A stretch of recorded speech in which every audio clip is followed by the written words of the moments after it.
ಒಂದ್ ಕಡೆ ನಮ್ಮ ಸಿಲಿಕಾನ್ ಸಿಟಿ ಸೇರಿದಂತೆ ಸುತ್ತಮುತ್ತಲ ನಗರ ಹಳ್ಳಿಗಳಲ್ಲಿ ಕುಡಿಯುವ ನೀರಿಗೆ ಹಾಹಾಕಾರ ಉಂಟಾಗಿದ್ರೆ, ಇನ್ನೊಂದ್ ಕಡೆ ಕಾವೇರಿ ರಾತ್ರೋರಾತ್ರಿ ಮೈದುಂಬಿ ಹರಿಯುತ್ತಿದ್ದಾಳೆ.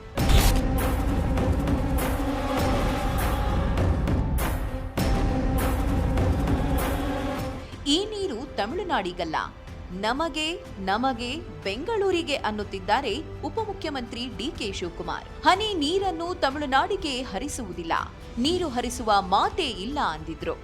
ಬುದ್ಧಿ ಭ್ರಮಣೆ ಆಗ್ಬಿಟ್ಟಿದೆ. ನಮಗೆ ಕುಡಿಯಕ್ಕೆ ನೀರಿಲ್ಲ, ನಾವ್ಯಾಕೆ ತಮಿಳುನಾಡು ಬಿಡಕ್ಕೆ ಹೋಗೋಣ? ಇನ್ನು ಶಿವಾಗೆ ಅದು ತುಂಬಬೇಕಾದ್ರೆ ನೀರು ಬರ್ಬೇಕಾದ್ರೆ ಇನ್ನು 2 ಅಡಿ ಮೇಲಕ್ಕೆ ಬರಬೇಕು. ನಾನೆಲ್ಲ ಏನೋ ಗಾಬರಿ ಆಗ್ಬಿಟ್ಟು ಎನ್ಕ್ವೈರಿ ಮಾಡಿ ಕಂಪ್ಲೀಟ್ ಎಲ್ಲ ತೆಗೆದು ಲಾಗ್ ಬುಕ್ಕು ಮತ್ತೊಂದೆಲ್ಲ ನೋಡಿದ್ದೀನಿ, ಎಲ್ಲೂ ಇಲ್ಲ.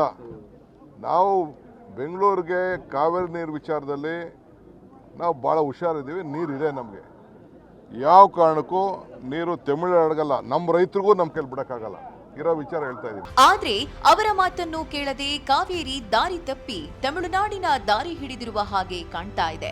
ಮುತ್ತತ್ತಿ, ಸಂಗಮ, ಮೇಕೆದಾಟು, ಬೊಮ್ಮಸಂದ್ರ, ಗಾಳಿಬೊರೆ ಸೇರಿದಂತೆ ಗಡಿಭಾಗದ ನದಿ ಪಾತ್ರದಲ್ಲಿ ಶಿವರಾತ್ರಿವರೆಗೂ ತೆಳುವಾಗಿ ಹರಿಯುತ್ತಿದ್ದ ಕಾವೇರಿ ಕಳೆದ ಕೆಲವು ದಿನಗಳಿಂದ ದಿಢೀರನೆ ಭೋರ್ಗರೆಯುತ್ತಿದೆ.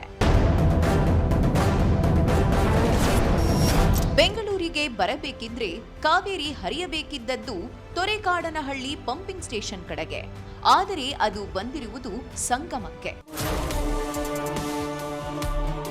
ತೊರೆಕಾಡನಹಳ್ಳಿಯಿಂದ 40 ಕಿಲೋಮೀಟರ್ನಷ್ಟು ದೂರದಲ್ಲಿ ಕೆಳಭಾಗದಲ್ಲಿರುವ ಪಾತ್ರಕ್ಕೆ. ಇಲ್ಲಿಂದ ಸಿಲಿಕಾನ್ ಸಿಟಿಗೆ ಹೋಗುವ ಮಾತೇ ಇಲ್ಲ, ಏಕೆಂದ್ರೆ ಇಷ್ಟು ಕೆಳಗಿನಿಂದ ನೀರನ್ನು ಮೇಲಕ್ಕೆ ಓಡಿಸಲು ಇಲ್ಲಿ ಯಾವುದೇ ಪಂಪಿಂಗ್ ಸ್ಟೇಷನ್ ಇಲ್ಲ. ಕೆಆರ್ಎಸ್ನಿಂದ ತಮಿಳುನಾಡಿಗೆ ನೀರು ಬಿಟ್ಟ ಸಂದರ್ಭದಲ್ಲಿ ಮಾತ್ರ ಮುತ್ತತ್ತಿ, ಸಂಗಮ, ಮೇಕೆದಾಟು, ಬೊಮ್ಮಸಂದ್ರ, ಗಾಳಿಬೋರೆಗಳಲ್ಲಿ ಈ ಪ್ರಮಾಣದಲ್ಲಿ ನೀರು ಹರಿಯಲು ಸಾಧ್ಯ. So what's happening, dear deputy CM?